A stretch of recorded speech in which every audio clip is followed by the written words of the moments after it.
Okay, the second panel today deals with domestic, after we've looked at the collapse of the European whatever system. I always remember Robert Triffin always used to talk about these non-systems, and we're now in Europe getting a non-system. What we have in the US we will find out by our distinguished panel, and without further introduction, because you have all of the bios in your program, so I don't have to waste time doing this, so I will ask Seth to start out by giving his assessment of just exactly how you make sense of what's happening currently in the US economy. Yeah, thank you very much. Randy helped put me in, and Dimitri for the formal invitation. It's an honor to be here. So talking about financial policy, domestic financial policy, I wanted to take a little bit of a flexible interpretation, but hopefully it will be timely with a lot of the debates that are going on now in financial markets, in politics. I think I heard Randy in the beginning say he was going to talk a bit about the Green New Deal, and so I'm sure this will have a very small amount of overlap, but nevertheless sort of maybe prime people's appetites for it. And it's about the intersection of debt management, monetary policy, what the link is there. And I think the current debate going on now in markets, in the press, in politics about monetary theory, what it is not, how much of a divergence it is from standard economic theory, should force people to think a lot about the interaction between debt management and monetary policy, especially when it comes to a central bank that has used its balance sheet very aggressively as a tool for policy, has said the balance sheet was going to stay on the table as a tool for monetary policy in the future for the next downturn. And for me, it's deeply personally important because I spent 15 years of my life at the Federal Reserve in DC. By the time I left, I was Deputy Director of Monetary Affairs and worked on all of the expansion of the balance sheet and did the first couple of rough drafts that eventually got balled up and thrown away for how to exit the balance sheet. I left and went to the Treasury Department, was Assistant Secretary for Financial Markets, and oversaw the Debt Management Office, so all of these things are sort of deeply ingrained in my psyche. I'll also make one additional comment. I will every so often allude to where there are current legal or accounting or political constraints. All of those are just a reflection of where we are now. They're not in any way immutable laws of economics or physics or anything like that. And I think part of where the current debate is talking past each other is that people are different on different layers of how much you're willing to look through current convention, current rules, current laws, all of which could clearly be changed, and they haven't always been the same way. It's one area where I think economic historians tend to have a lot to teach current policy makers. But nevertheless, I am a big believer in institutions and rules, and so one needs to understand what the current rules are before thinking about how you want to change things. So just walking a little bit back in history, before the crisis, life was boring. I remember in 2002, my boss at the time came into my office and closed the door and said, I have an opportunity for you to excel, which is Federal Reserve speak for shit flows downhill. And it was that somebody in monetary affairs had to be responsible for the Fed's balance sheet, and at the time, precisely two people in the world cared. It was me and the head accountant across the street. The general counsel only cared if we were late publishing it every week. But of course, that world changed in 2008. But if you think about what was going on, the Fed was at that point buying Treasury securities on an outright basis just about every single week, but the numbers were so small it didn't seem to matter. Some months it was nothing, and the average month was maybe $2 billion per month. The balance sheet was increasing just at the same rate as currency, physical paper currency was increasing. I find it interesting, and that's a wonderful historical analog. That was a point where effectively what the Federal Reserve was doing was swapping one liability of the central government, Treasury debt, for another liability of the central authority, currency in circulation. And the market, the population, all private actors were perfectly happy with that exchange at current prices because no one seemed to pay any attention to it. And that's going to be the first time I mentioned what I think of as sort of one of the interesting philosophical nuggets to wrestle with, which is the distinction that, as far as I can tell, most intro macro textbooks make in very, very bright lines between money and debt. It's a little bit of a funny dichotomy from my perspective. They're both liabilities of the central authorities. They have some differences. People always say, well, yeah, but money has maturity of 0 and is perfectly liquid. I might quibble with that characterization. administration, and moreover, there are plenty of places now that are credit card only, where you can't use currency, and so the idea that that money somehow measured is always more liquid than debt, somehow other measured is sort of a funny dichotomy. Anyway, at that point, Treasury Department also didn't have a very clear strategy for debt management. That's a little bit heretical, but not at all incorrect from my perspective. They more or less tried to keep coupon sizes about constant, and they adjusted for swings in cash needs by adjusting the amount of Treasury bills outstanding. In the extreme, it mattered for markets, but most of the time it didn't matter very much. So you take the late 90s and into 2000, 2001, the deficit was falling. Eventually we got to a surplus, and eventually the Treasury cut back and then canceled the 30-year bond. The market cared, and you can see pricing in the market for 30-year bonds go up relative to what would be implied from all other similar instruments. And it turns out that market pricing is still evident today. If you look at the term structure of Treasury securities, there's still a hole from where Peter Fisher killed the 30-year. That's going to go away over time as things age out, but nevertheless, in terms of market pricing, supply of different maturities of debt matters. It matters because they are substitutes, but they are not perfect substitutes. And exactly how that plays out has evolved dramatically over the past several decades. No doubt will continue to. There's been this 30-plus year downward trend in nominal interest rates, especially longer-term nominal interest rates, and that got a boost during the financial crisis with massive rush to safety for Treasury securities, and then the Fed's balance sheet reaction, buying lots of longer-term Treasury securities, buying lots of mortgage-backed securities. But what's remarkable, to take it back to the fiscal side of things, and one place where the fiscal hawks are probably being again revealed to be a little bit too alarmist, is that interest expense as a share of GDP is actually much lower now than it was during the 1980s, despite a massive amount of extra debt outstanding. So if you think about the total interest expense as a combination of the price times the quantity, the price is so much lower that the massive increase in quantity doesn't matter if you're just calculating the interest expenses of share of GDP. But what did the Fed do? So they cut short-term interest rates all the way to zero and tried to push longer-term interest rates down further using LSAPs, large-scale asset purchases. During a different conversation, possibly over beer, I will explain why I never refer to what the Fed did as QE. I am now the last person standing, I think, and part of me died when Ben Bernanke publicly referred to what the Fed did as QE, but that ship has sailed. But the theory inside the Fed at the time was what we're going to be doing is extracting duration risk from the market by buying longer-term securities. Of course, what they were doing is they were doing an asset swap with the market. They were taking longer-term securities, liabilities of the central authority that have a relatively long maturity, and with it, interest rate risk, duration risk, and providing to the market relatively short-term liabilities of the central authority bank reserves. And the idea was, with the central bank keeping short-term interest rates at zero, if you can drive up the price of longer-term securities, you drive down the yield and you create more accommodative monetary policy. So that's what went on. Now the Fed's almost done with the unwind of the balance sheet. They publicly announced that September will be the end of when total assets in the balance sheet decline. And so the natural question is, what happens next? The Fed has yet to determine, although perhaps Jim will enlighten all of us with what they're going to do with their portfolio of Treasury securities in the steady state. And they've been talking about two competing hypotheses. Either have their portfolio of Treasury securities mirror the maturity distribution of Treasuries outstanding under the belief that that would somehow be neutral to interest rates. I think those analytics are wrong, but nevertheless it's a really good story and intuitively makes sense. Or go back to what we used to do before the crisis, which is own securities all along the curve, but overweight holdings of short-term securities. What I find particularly interesting with that is, regardless of which of the two they choose, they're going to have to start to buy more short-term securities. And presumably in size, as a quantitative example, the Federal Reserve currently owns 0 Treasury bills. Treasury bills are roughly 15% of Treasury securities outstanding. So for the more conservative, just make your portfolio mirror the portfolio distribution of Treasuries outstanding, that would imply, with roughly $2 trillion of portfolio, buying $300 billion in Treasury bills, because the Fed currently owns none. That is a big number.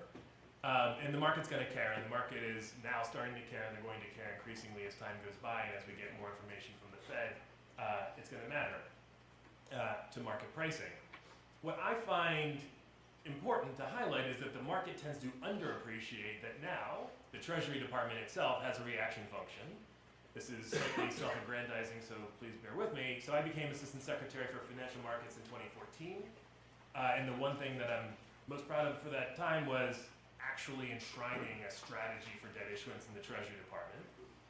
Now, the people who have come after me, my successors, have done more to formalize it. You can see the minutes of the Treasury Borrow Advisory Committee where they formalized it into a mathematical model, blah, blah, blah, blah, blah. But the short answer is, given the current setup that we live in where people are paying attention to the accounting of the debt, the deficit, interest expense, boy, we should be trying to finance the federal government, finance the deficit in a way that minimizes expected cost over time.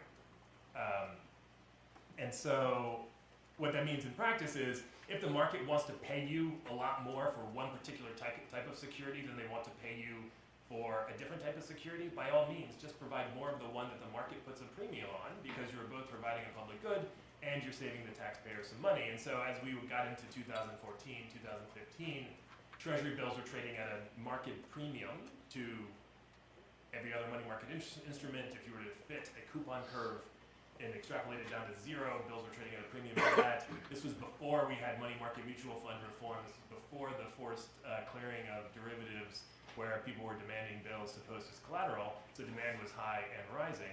So we just increased the amount of bills outstanding by a few $100 billion and save some money.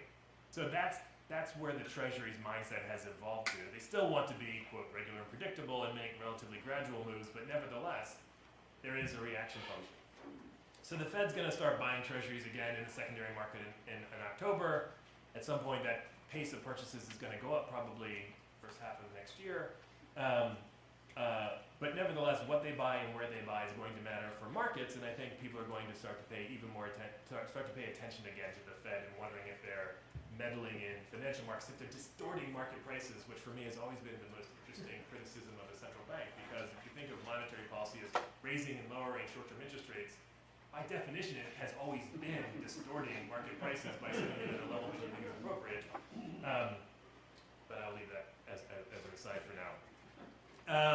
So what could happen? Well, if the Fed buys a lot of short-term debt, and short-term debt, as a result of market desires, market demand, goes up a lot in price on a relative basis, Treasury could easily adjust to in that direction. And so you might get, just out of two agents acting according to their own objectives, something that looks like coordination, even though in practice it's not. I think one question that comes up a lot is, why would the Fed buy a lot of short-term debt? And one of the arguments that gets made is, remember what they were doing for the asset purchases, swapping with the market, taking away from the market longer-term debt, giving the market short-term securities. A version of that we did explicitly was called at the time the Maturity Extension Program, or the so-called Operation Twist. So there's precedent for it. Moreover, there's political pressure. The Fed is not a political institution, but nevertheless it is a creature of the Congress. It is accountable to the public and to the Congress. And a lot of people in Congress got really, really angry about the size of the Fed's balance sheet. So the Maturity Extension Program was convenient because in face value terms, the balance sheet didn't change in size, and yet the same duration extraction was able to happen. And so maybe you want to set yourself up to be able to do that again the next time, heaven forbid, we have a recession.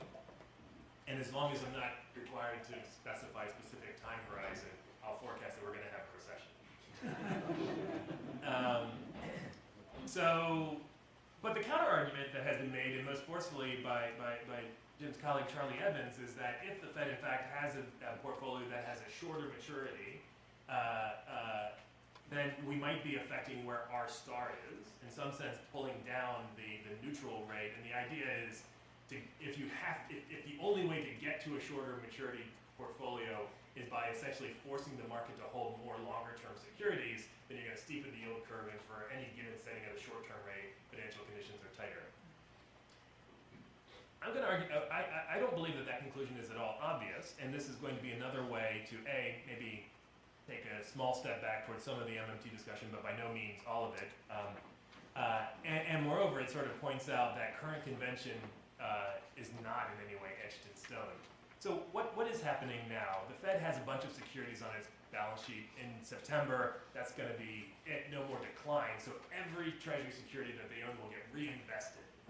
And by law, currently, the Federal Reserve can't buy at auction from the Treasury, but they can take maturing securities and roll them over, reinvest them in whatever securities are being auctioned on the same day. And that's exactly what's been happening. The convention now is that you just do it on a pro rata basis. Well, the funny thing is, right now, given the specific, and this is tedious and technical, but kind of important, timing of what the Fed owns and when it matures, the Fed has been reinvesting into 2-year securities, 10-year securities, and 30-year securities in equal proportion.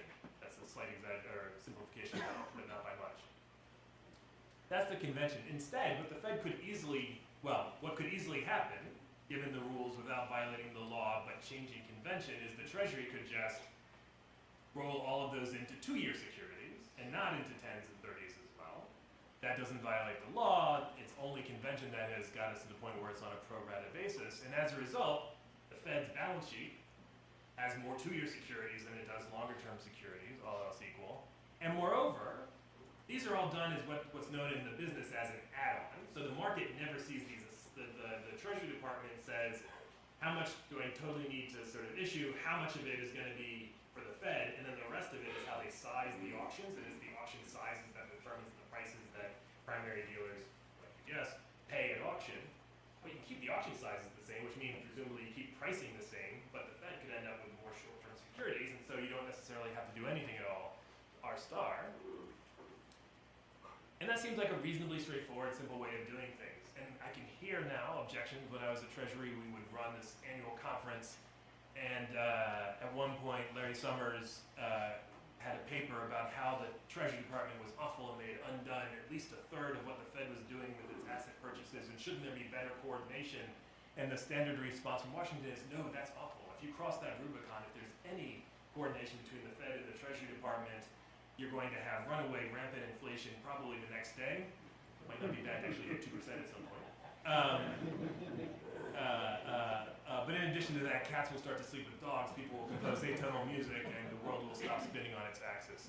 I think there is a philosophical debate about what should be the interaction between a monetary authority, the monetary policy, and debt issuance. Should it be separated? Does it matter? I think it does matter.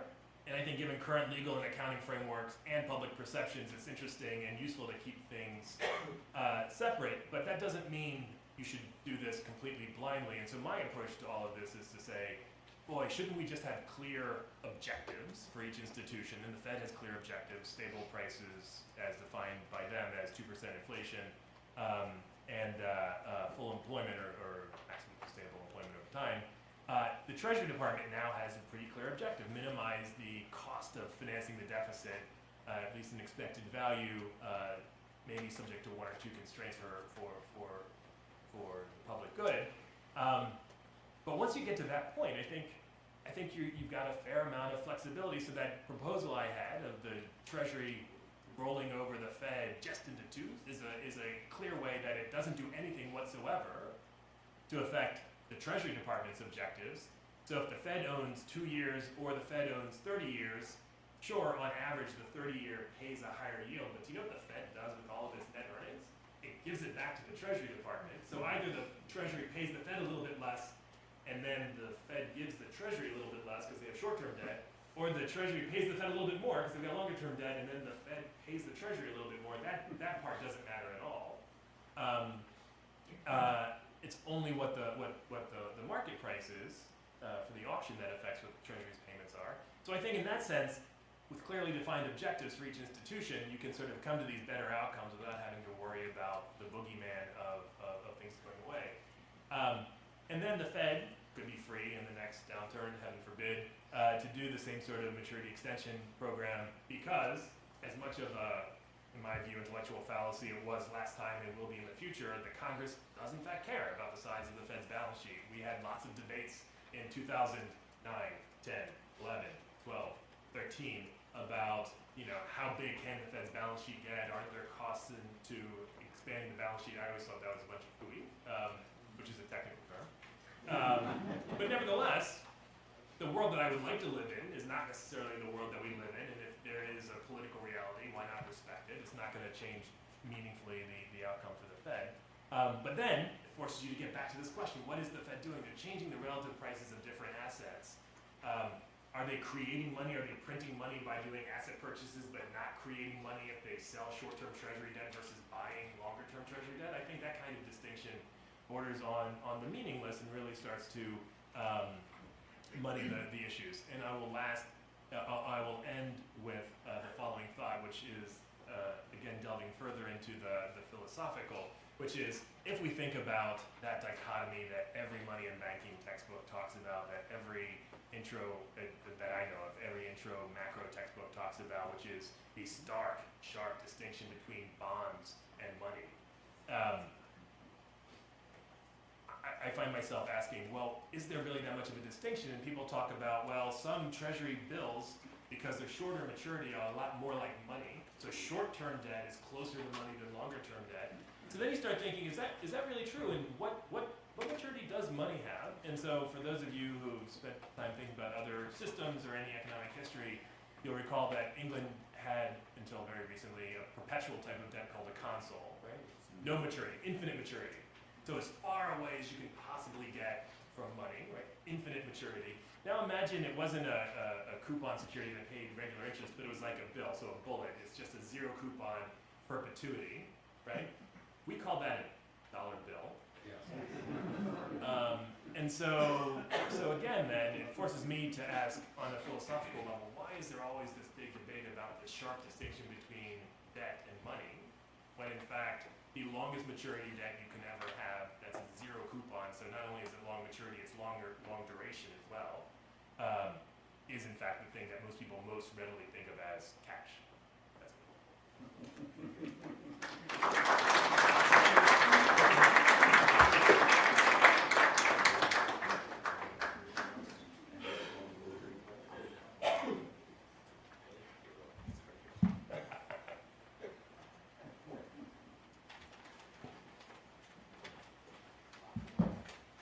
Good morning. First, let me just say it's a pleasure to be here. This conference, the Minsky conference, is always a highlight for me. I know for the first panel I was furiously taking notes, and I thank you for the invitation. It's wonderful to be here on the Bard campus. It's so beautiful. It's a great time of year to be here. I think the people who are following me are going to be talking about the Green New Deal. I'm here to talk about the Black Old Deal. And the Black Old Deal is the hidden hand of the too big to fail banks to achieve deregulation, practically unknown to the U.S. taxpayer, who will ultimately once again be called upon, whether they'll do it or not, I do not know, to pay the tab. The Institute for New Economic Thinking funded a paper I wrote, presented on June 19, 2018. It's got a very long title. It's Too Big to Fail Banks, Regulatory Alchemy, Converting an Obscure Agency Footnote into an at-will nullification of DoddFrank's regulation of the financial swaps market. I have a one-sheet piece of paper that has the site to the paper on SSRN.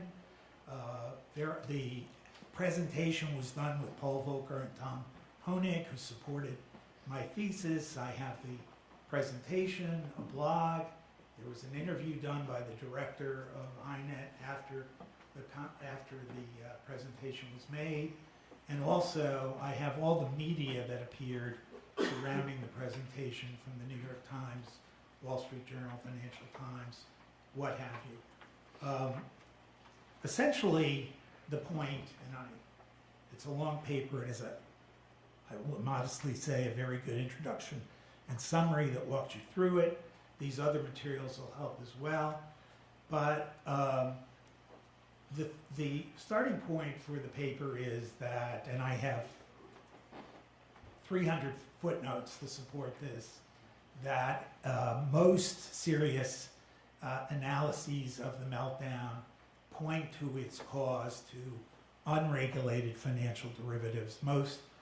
The spark came from naked credit default swaps, which were famously written about by Michael Lewis in The Big Short and the movie The Big Short, where people developed the idea of betting that mortgages would default even though they didn't own the mortgages.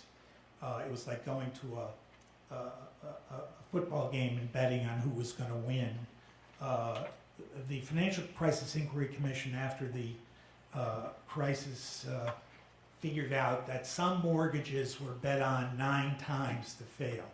So it wasn't just the default on the mortgage itself, is somebody had to pay, and if you created the Big Short bet, you got full payment of the mortgage even though you didn't own it. Now that's a financial swap.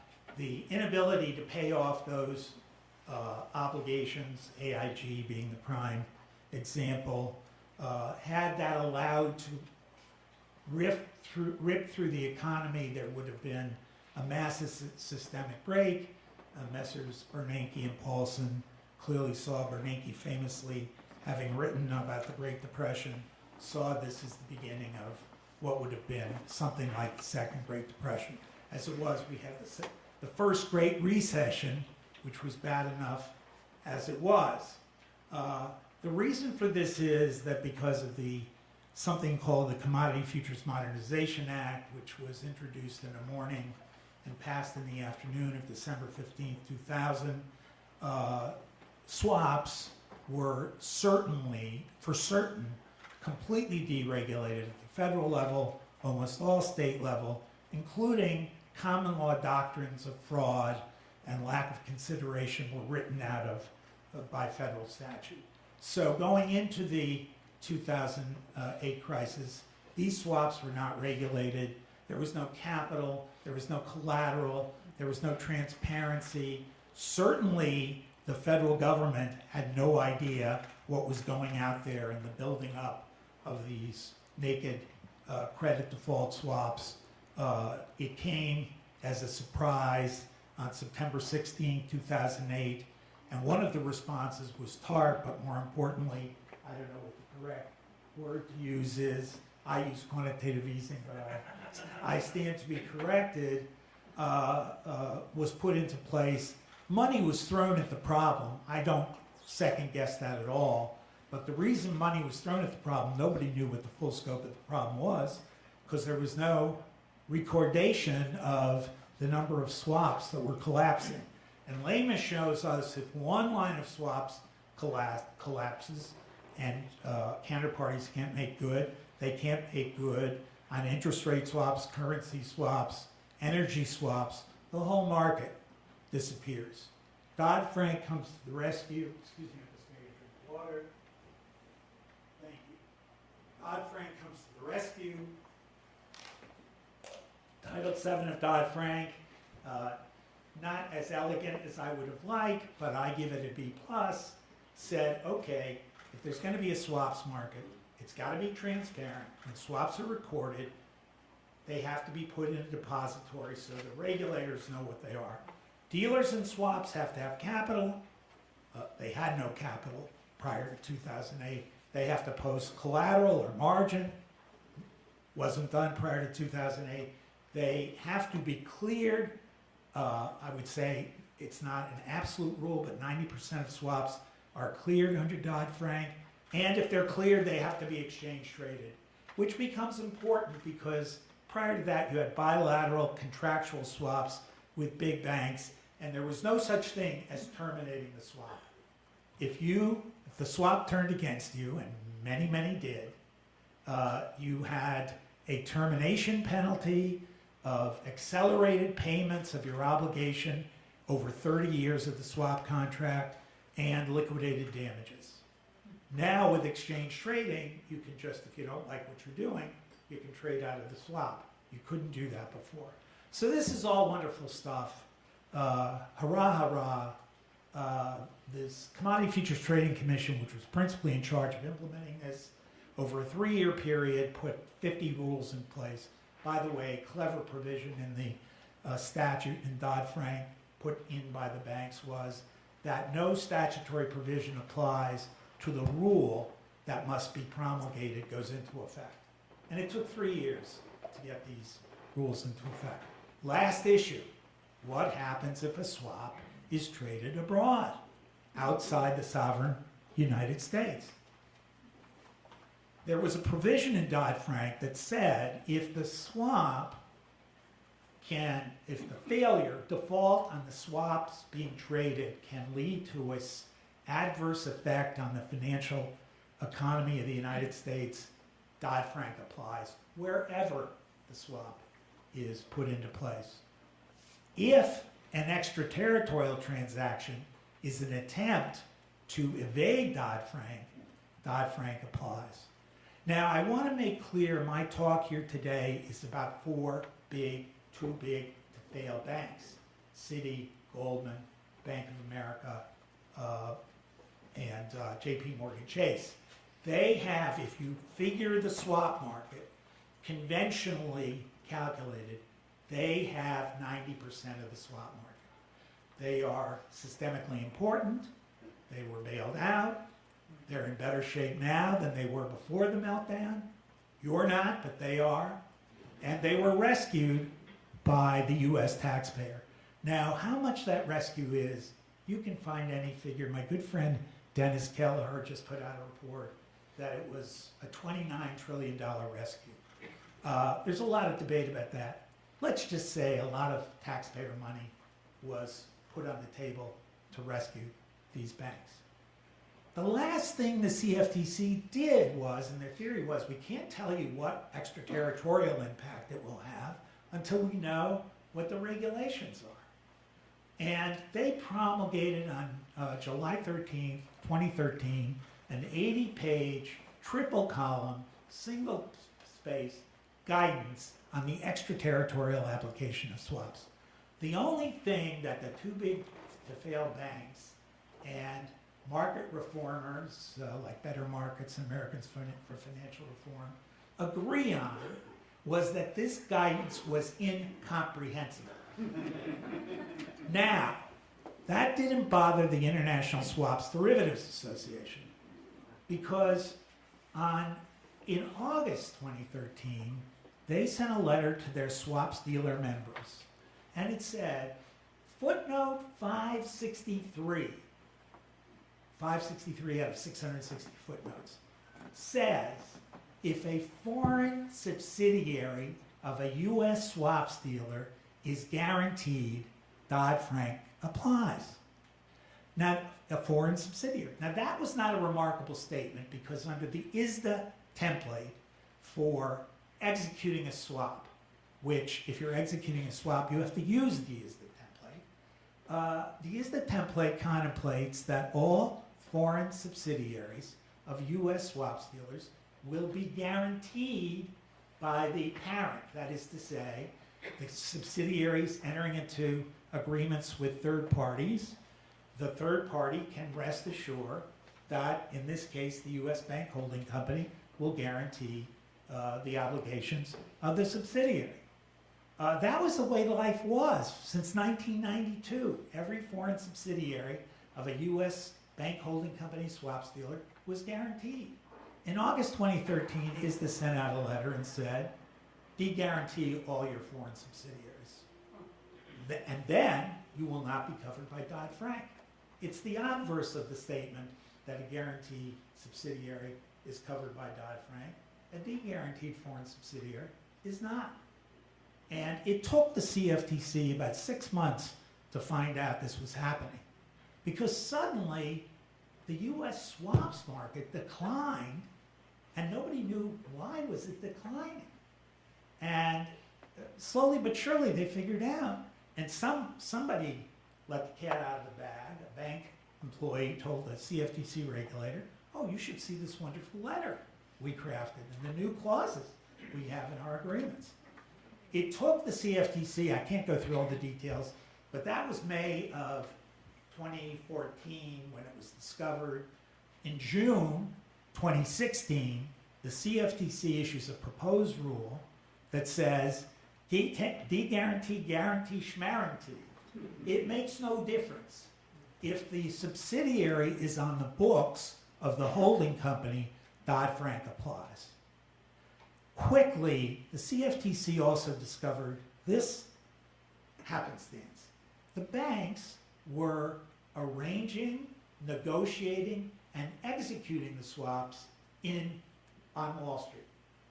And then, after the swap was completed, sending it off to a de-guaranteed foreign subsidiary, taking the position DoddFrank doesn't apply. Proposed rule comes out in May of 2016. Everybody thinking that the sun rises in the east and sets in the west. Hillary Clinton will be president and will finalize this. That rule has never been looked at again. We still live under a situation where if the swap goes off to the foreign subsidiary of one of the 4 big U.S. bank holding companies, it is not regulated by Dodd-Frank. Now the banks will say, oh, but we're in the European Union. Well, we heard in the first panel how the European Union is doing. By the way, the European Union, if you talk to bankers, it's like nirvana, wonderful regulation. The U.S. should only adopt those policies so we have uniform worldwide regulation. There are even more nightmares about the impact the European Union has had on swaps regulation. So you didn't know this, virtually nobody knows this. Today, for all practical matters, Dodd-Frank's regulation of swaps is dead in the water. Now that doesn't mean every swap will fall outside of Dodd-Frank, because some come voluntarily within the ambit. But if one of the 4 big bank holding companies does not want to follow Dodd-Frank, they at will can assign the swap to a foreign subsidiary and it will be unregulated. Chris Dodd in January, I think it was 2011, after he stepped down, gave a speech and said, you know, whenever I came to the floor to talk about Dodd-Frank and swaps, people would not come to me and ask me these very technical questions about how these regulations work. They would say, Chris, just tell us you know what you're doing. And that was evidence of the fact that nobody in the Senate knew what they were doing. My experience is very few people know what swaps regulation is. It is completely unlike the securities laws, which have grown up since the New Deal, and people have been on both sides of the need to enforce. The people who understand swaps regulation are the banks, and they have an objective to escape regulation. I would finally say Donald Trump, when he came into office, said, we're going to get rid of Dodd-Frank, we're going to unravel Dodd-Frank. There has been no serious proposal to unravel the Dodd-Frank swaps regulation. They don't need to unravel it. By the way, this all happened under Obama, not under Trump. Not only do the banks not need to unravel it, but if they come forward with some proposal, there is bipartisan interest in reasserting Glass-Steagall. Now, is that interest rational or fully understood? No, it sounds good. We're going to separate the banks from the investment side and the commercial depository side. A lot of Republicans, they don't know what they're saying, but want to reinstate Glass-Steagall. If a legislative proposal comes forward to legislatively accomplish what's been accomplished through sleight of hand, the banks run that risk. Interestingly enough, many of you may have seen last spring, Bill S-2155 passed the Senate with 17 Democrats supporting the Republicans. It broke a filibuster, and it was originally designed to reduce capital for community banks, banks with $10 billion in assets or less.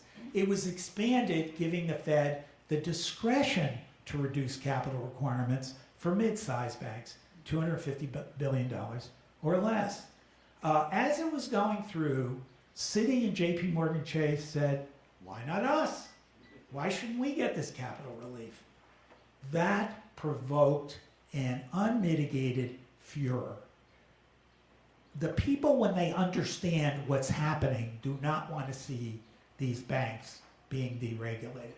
In fact, at the Citi and JP Morgan shareholders meetings, shareholders were getting up and saying, what are you doing? You're putting the bank, our share, well, in 2008, the shareholders didn't take a haircut, but they may take a haircut the next time. So they don't want this to happen. 1 week after JP Morgan Chase said, we want this too, Jamie Dimon got up and gave a speech at Howard University and said, let me be clear, S2155 is not for us. We're too big, it's for smaller banks. By the way, you're seeing now the Fed had the discretion to relieve capital requirements for mid-sized banks. They've taken that discretion. There's been a lot in the papers, whoa, we're going down the deregulatory road again. But if an issue is presented squarely so that the American people understand it, that is to say, Goldman, JP Morgan Chase, Bank of America, and Citi are going to be out of regulation of the very instruments that caused the 2008 meltdown, that is not going to go anywhere. The problem is getting people to understand the problem enough to be able to present it in that way. Thank you.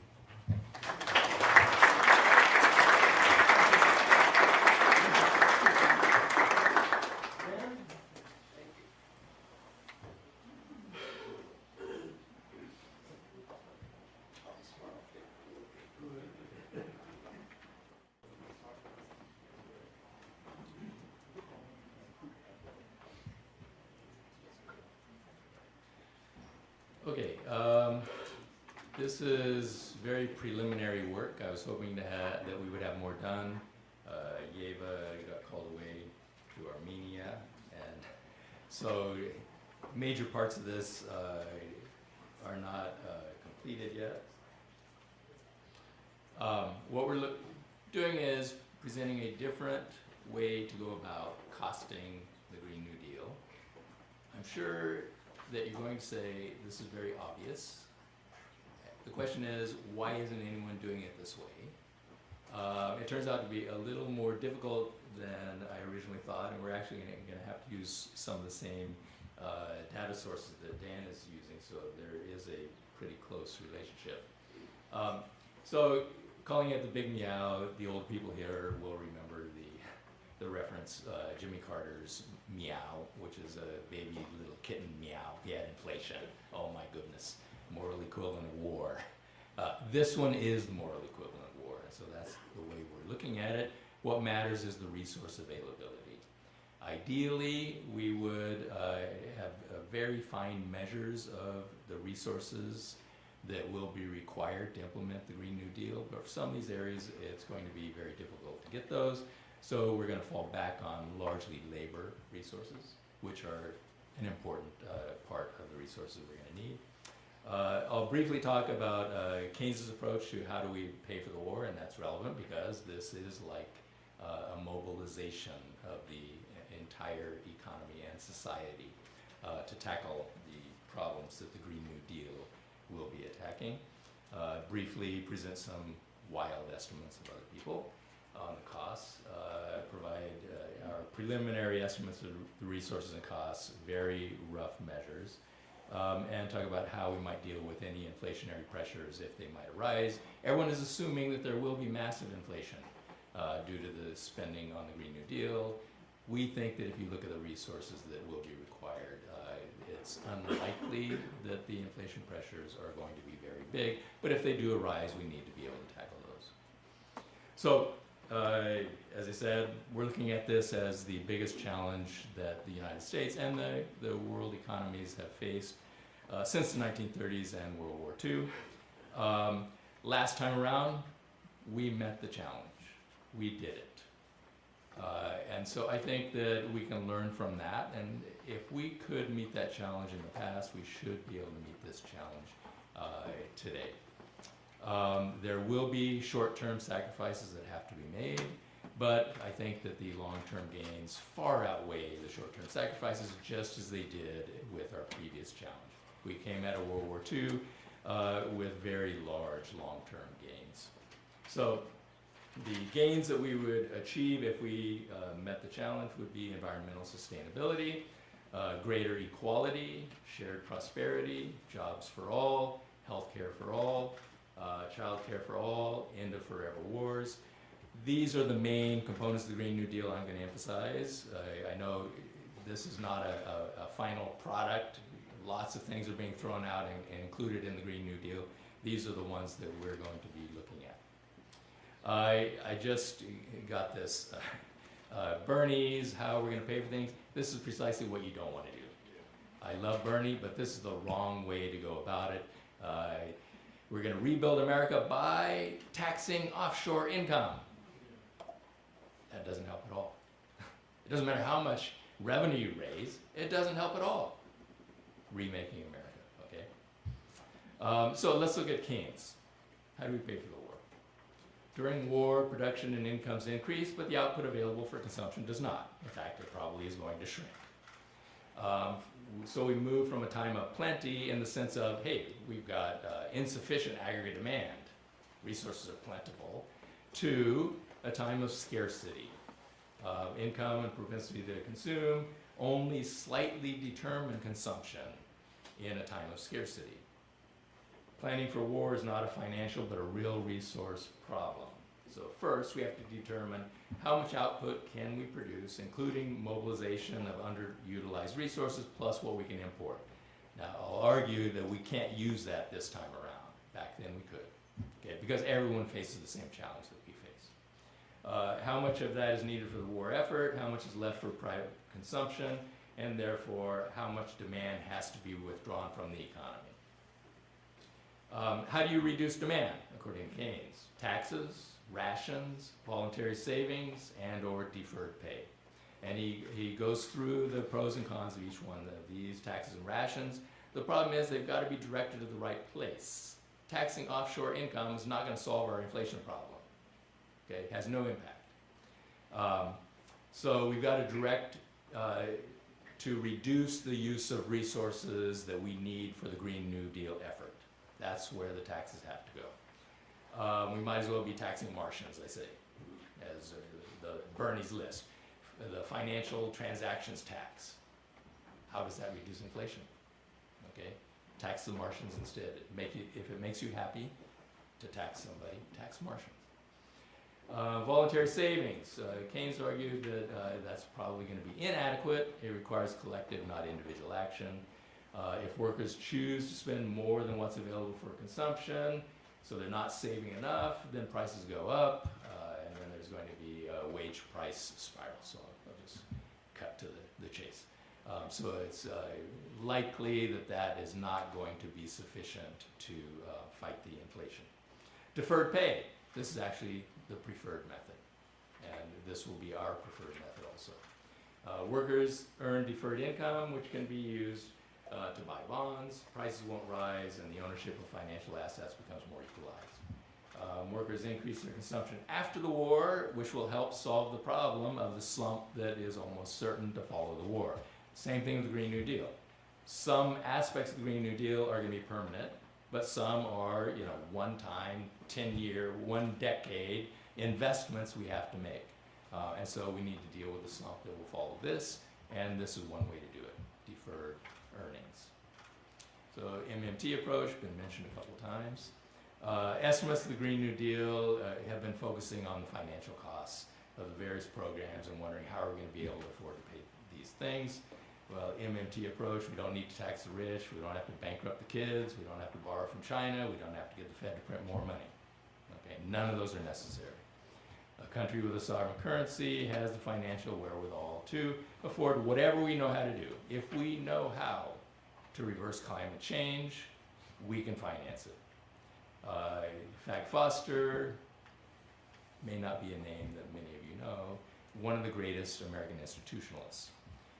Whatever is technologically possible is financially feasible. If the financial system isn't capable of financing the Green New Deal, we need to change the financial system. If you think about what we did with the housing markets, that's precisely what we did with the New Deal. We didn't have a financial system that would allow people to buy houses. We knew how to build houses, so we had to create a financial system that would finance home purchases, and we did that with the self-amortizing mortgage. So we can find a way to finance the Green New Deal if our current financial system can't do it. Now, I think we can. We already have a financial system that can finance this. Assessing the economic feasibility of the Green New Deal must be focused on technological know-how and not on the dollar costs. The important question is, how can we mobilize underutilized resources and shift resources from destructive uses to constructive uses? And if necessary, how do we reduce private resource use to release resources to be used in the Green New Deal? So we provide a preliminary assessment that determine whether natural resources are going to be sufficient to phase in the Green New Deal. Now, resources and outputs are heterogeneous, and this is what makes the problem complex. So conceptually, you can see what we're trying to do. It's very difficult to do because the outputs and the inputs are very heterogeneous. So for the purposes of today, I'm going to be using dollars. That's not a very good way to measure your resources. Okay. Eventually, we will be able to do it in terms of labor. Still not ideal. Components of the Green New Deal: greening of the economy, so end of fossil fuel use, alternative energies, a new power grid to handle shifting much of this to electricity. Transportation, greening of transportation. We need a new transportation system. And we need a public infrastructure that goes beyond that, because we have to change people's behavior. We have to provide better recreational outlets than going to the shopping mall. Okay. Medicare for all, job guarantee. Job guarantee itself will provide a lot of the resources used for the greening programs, but also we're going to provide care services for the environment, for the community, and for people. Pavlina talked about that at the conference last year.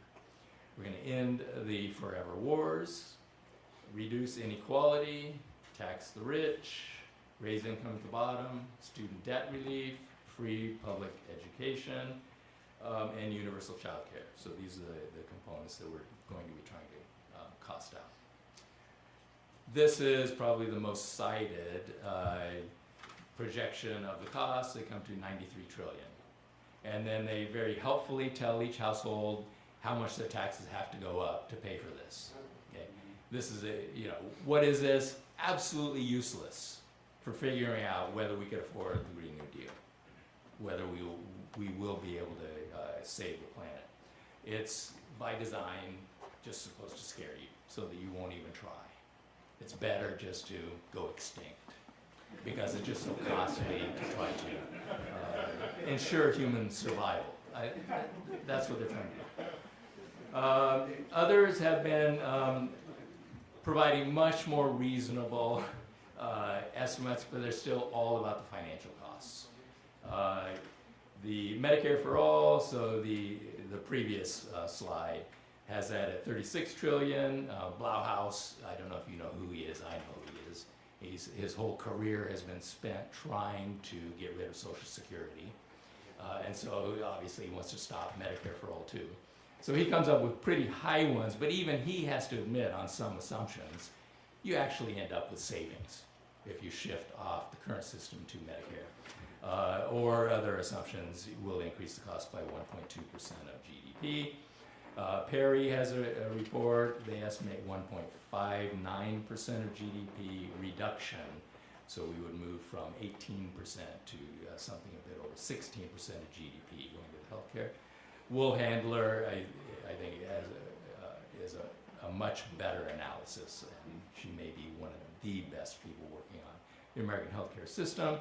Has savings of 2.2 to 3.2% of GDP annually. We still be an outlier, way beyond what any other rich developed country spends on healthcare, but that's a pretty big savings.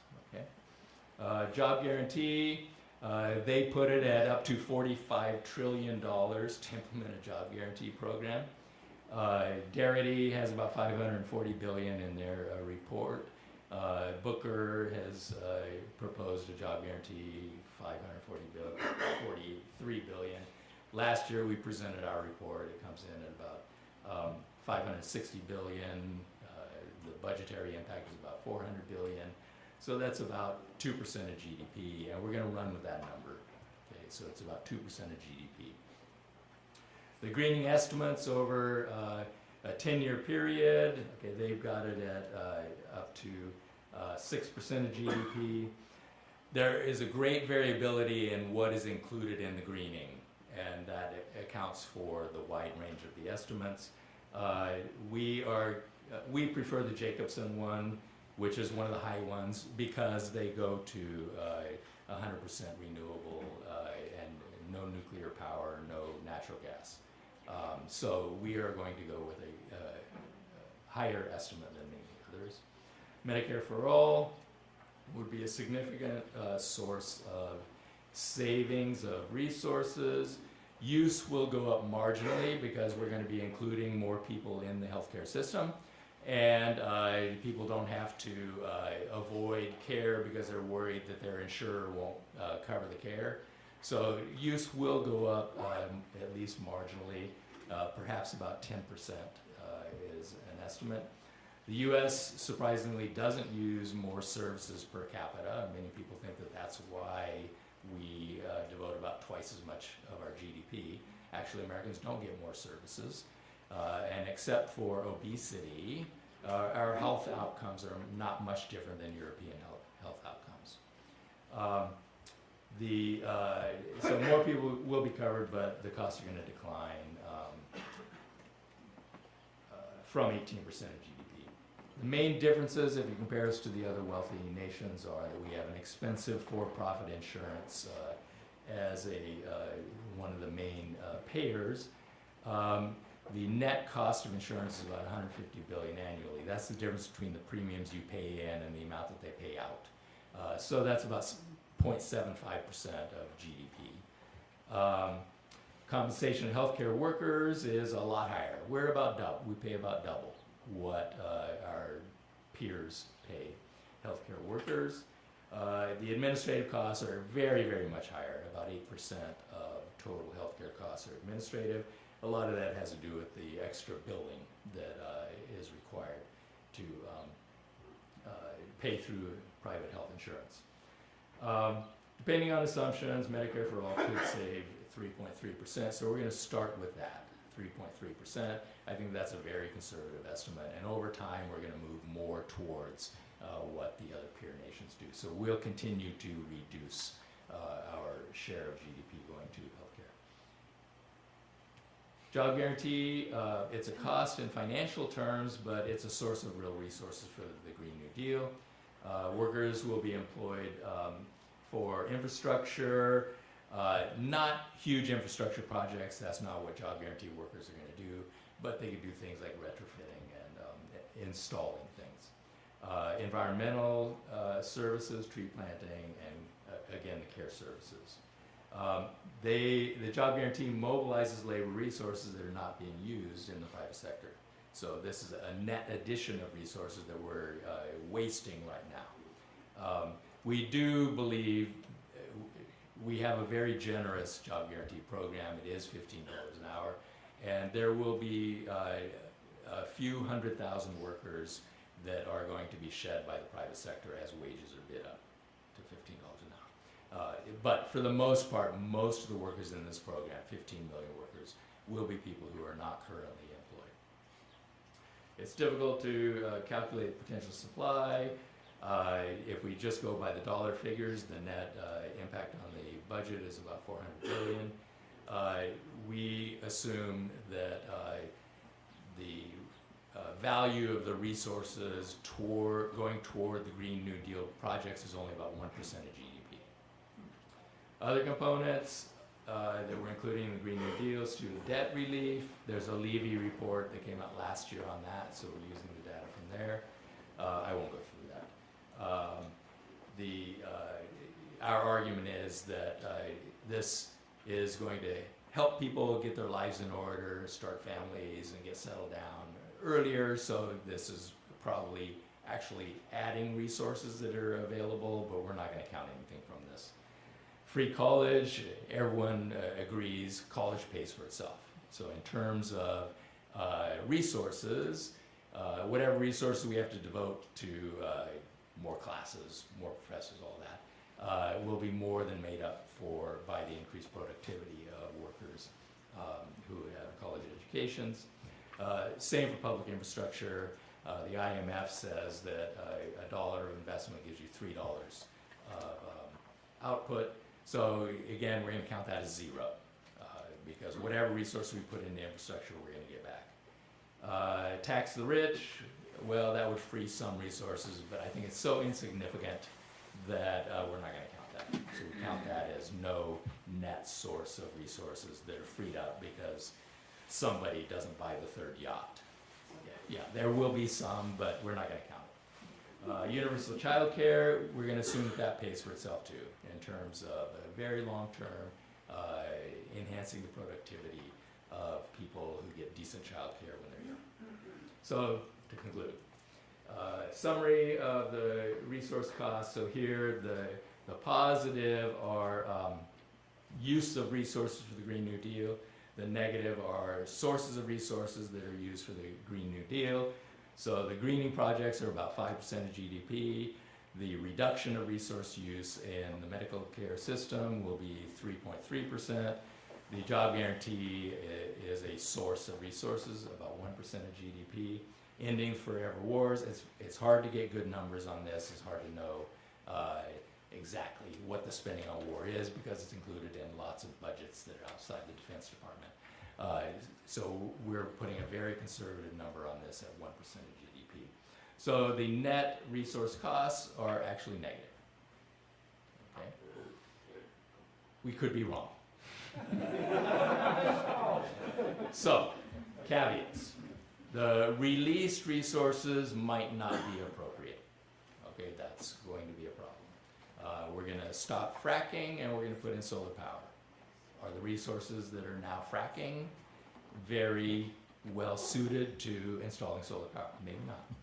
So it may take resources to train or retrain workers to do the kinds of projects the Green New Deal needs.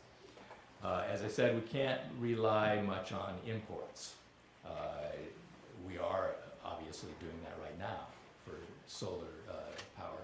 We're going to have to start producing our own because everybody needs solar power, so we can't rely on imports for this. We might be underestimating the inflation threat, in particular shifting healthcare to government creates large savings to employers and some savings to employees. I'll come back to that.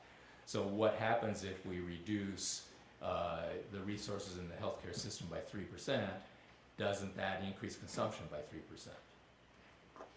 3%? So if we do get inflation pressure, what should we do?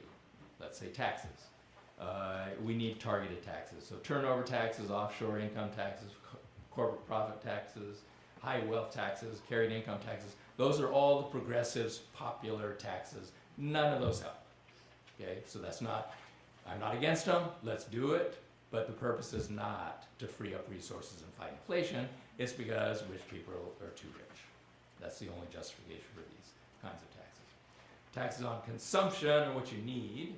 Taxes on wages would be effective, but they're politically unpopular and they're unfair because wages have been stagnant and, as Dan shows, actually declining for a very large part of the population. So I don't think that we should tax wages for this. Shifting healthcare to the government. So people argue that since employers pay most of that, eliminating the private insurance is going to lead to a huge windfall for employers. So of course they're going to raise wages. Well, those aren't the kinds of employers that I see operating in the economy. They're not going to raise wages. It's going to be windfall profits that go to the employers. So there is probably some justification in taxing that. So this is the last slide. I think that Keynes's proposal to defer compensation is the best thing to do. And what is the best way to defer the compensation? So one way would be every individual worker holds the bonds, which was his recommendation.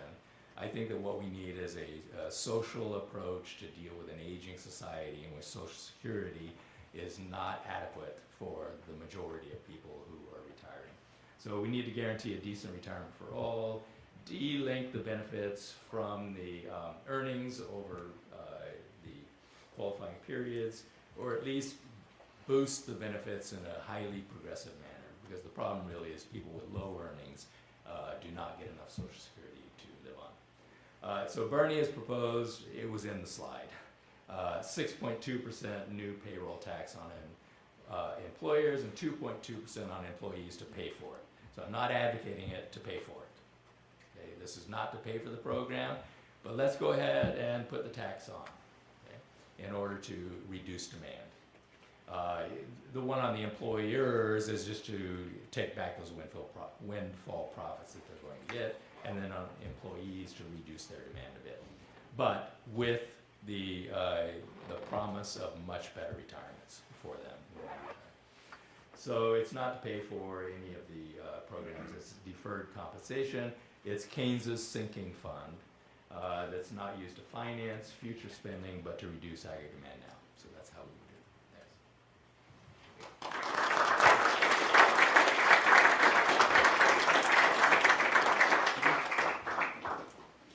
Okay, we've got about 20 minutes for questions from the floor. Okay, where are my microphones here? They're coming. George, got it? Antonio, give one to the guy with the hat over here. George, bring a couple over here.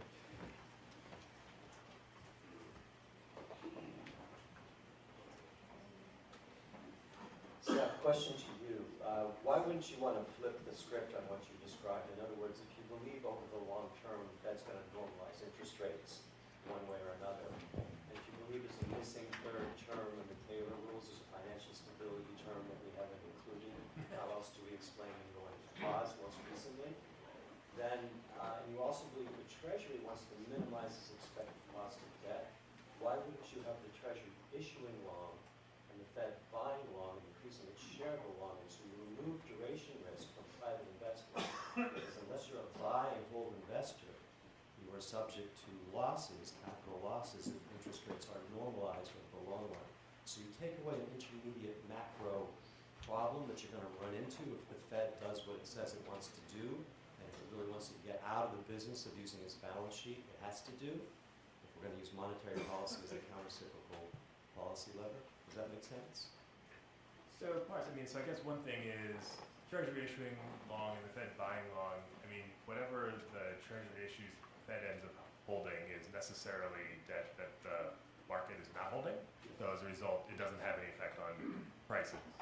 So conditional on whatever the Fed's going to have on its balance sheet, what maturity that has first and foremost, or sort of on average, isn't going to matter as much. It's going to be what does the Treasury do with the rest of what it is that they're issuing that is going to go to the market that they're going to have to decide on. And there, yeah, I think they should find a way to minimize expected cost. I guess I'm just unconvinced there's that direct link with the Fed buying the longer term stuff is gonna help that much, because the Treasury can just react. They get to linger. But don't you want to take the financial stability risk of normalizing interest rates off the private sector? Because not everybody's a buy and hold investor in the private sector of Treasury debt. And unless you are, you're subject to capital losses if you normalize interest rates, right? So absolutely. So a couple of points. One, the Fed may have already normalized interest rates. That remains to be seen. Second, the extra term in the Phillips curve, or in the Taylor rule for financial stability, I'm pretty skeptical anybody's figured out exactly, very clearly, what that means. So if the tool of monetary policy is short-term interest rates, and one additional objective is financial stability, I hear all the time, and I can easily make the argument that a very, very steep yield curve is bad for financial stability because people engage in maturity mismatch, and that's very, very bad. You can also make the argument that a very, very flat yield curve is bad for financial stability because when the yield curve is flat, people go out the risk curve in order to get yield pickup. And so we're left with raising short-term interest rates is bad for financial stability because it flattens the yield curve. Keeping short-term interest rates low is bad for financial stability because it gives you a steep yield curve. And more specific historical example, you'll remember over the course of the 2000s, the Fed was hiking interest rates at what at the time seemed like a staggeringly snail's pace of 25 basis points a meeting. Now that seems fast in comparison. Got all the way up, in 2006 you got the funds rate up to 5.5% or wherever it was, and remember that just cleared out all financial stability risks in the system. I mean, except for 2008. But apart from that, it's clear that raising short-term interest rates got rid of financial stability risk. So I don't know, that linkage to financial stability and short-term interest rates is totally wrong. Okay, over here. Dan, could you talk about the linkage between the decline in the 10-year Treasury rate and the decline in job flow? Well, I think it depended, we were just talking about pricing Treasury obligations. I come from the school that says that the loser in the Treasury auction is the guy who has to keep his cash, right? So at the end of the day, why do people buy Treasury? I know people trade, but at the end of the day, most people, most money flows to Treasuries because of a lack of capital investment opportunities. The 10-year to me is just merely a reflection of whether or not capital investment opportunities are plentiful or scarce.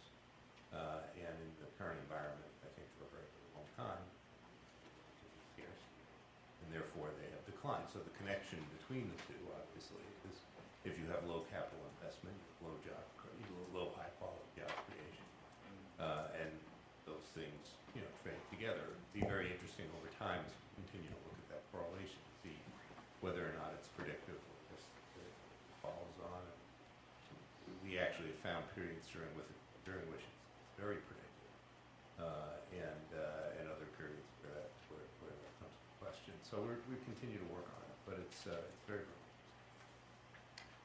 Okay, but the general. Okay. I may be coming from a place of just absolutely incomprehensible idealism, but it seems to me It's that a good place. universal health care more than pays for itself. And if you think of Mother Nature as venture capitalist and the people that she gives capital to as actually trying to do good rather than just make profits. And you think of Mother Nature capitalizing a universal health care for West Virginia and Kentucky.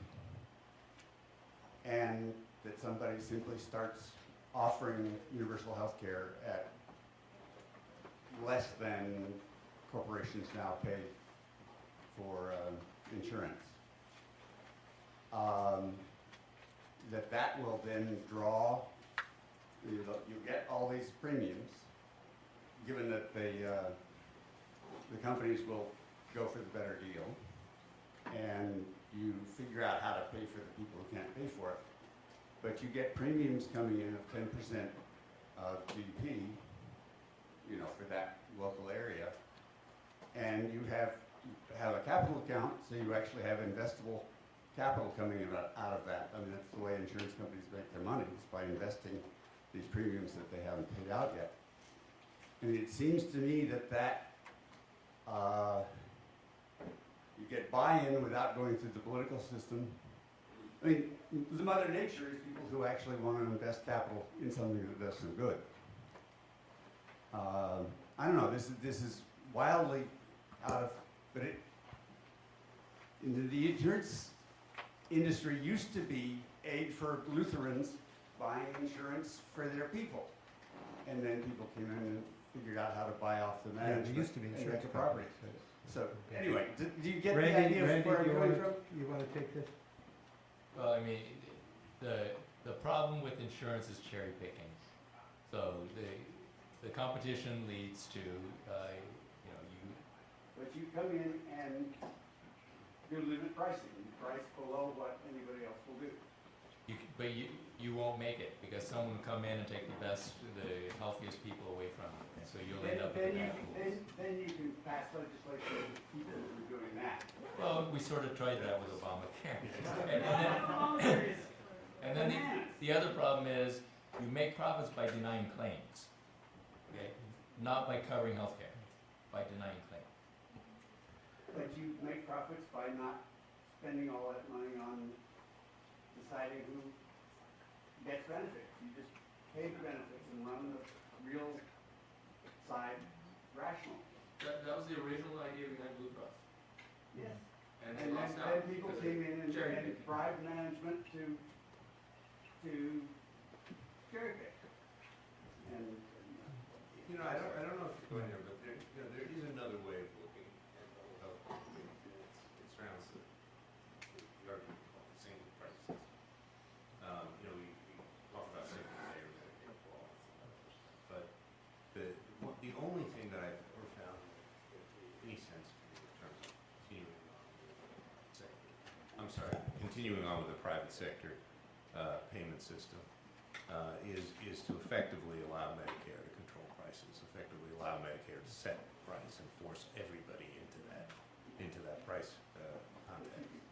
And you know, again, I think the political challenge is the same at the end of the day, but that's the only way that I've been able to wrap my head around. You got time for one more question here. Just add to what he said, the divergence between the prices paid by the private insurers and by the government insurers is widening over time. Which is why our Who costs is are so Scott? much. Antonio, you got the mic to the gentleman right over here? Well, on the Green New Deal, how do you sell that when half the country, the pushback is socialism, and half the political party, one of the political parties is already using that, as opposed to what I think most people in this room are seeing it is the equivalent of World War II. The difference with World War II is you could see Pearl Harbor, you could see the bombings in Berlin and so on. I'll make the point, you can also see the hurricane activity and the flooding and so on. So how do you sell that to 350 million people when half of them are going to say, this is socialism, we don't want it? But the support for the Green New Deal is growing. It's growing over time as people see the climate concerns. But Green New Deal includes lots of other things. They're also very worried about inequality. They're also very worried about their student debt. So all the things that I talked about, the awareness of all these things is growing. Do I think this is going to pass within the next 2 years? No. Not going.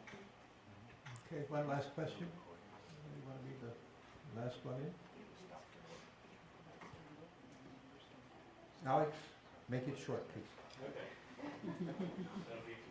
Thanks. The question was for Seth Carpenter on basically there was a recent working paper from Josh Mason and Arjun Jayada basically arguing that if you can do functional finance without the sort of MMT trappings by switching the instrument assignment of debt sustainability and full employment between the Fed and the Treasury, and basically arguing that a central bank that sets its own interest rates can ensure sort of indefinite debt sustainability in terms of interest rate share of payments, while wages and unemployment are more sensitive to fiscal policy in like the near term. And I was curious if you had any opinion on that versus a sort of de facto, if not de jure, cooperation between the Treasury and the Fed. Yeah, I mean, so I guess that's a great question, and I think some of the debate and some of where people talk past each other are a little bit of sort of who's doing which role, and I think there was for a while a lot of support in different areas that activist fiscal policy could be an important part of countercyclical macro policy, sort of stimulating in a downturn, pulling things back in times of boom.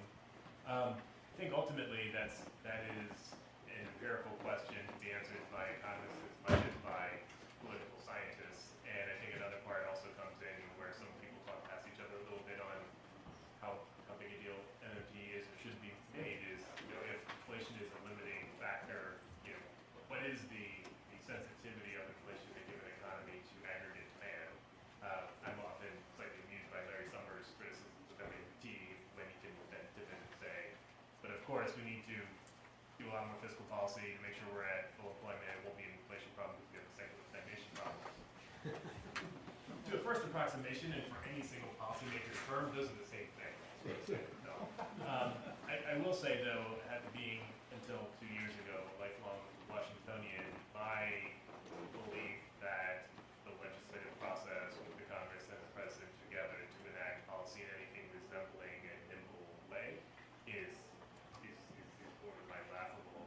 not to say that central banks, whether in the United States or globally, always make the right decision. I just think they tend to be a bit more quick in their rate.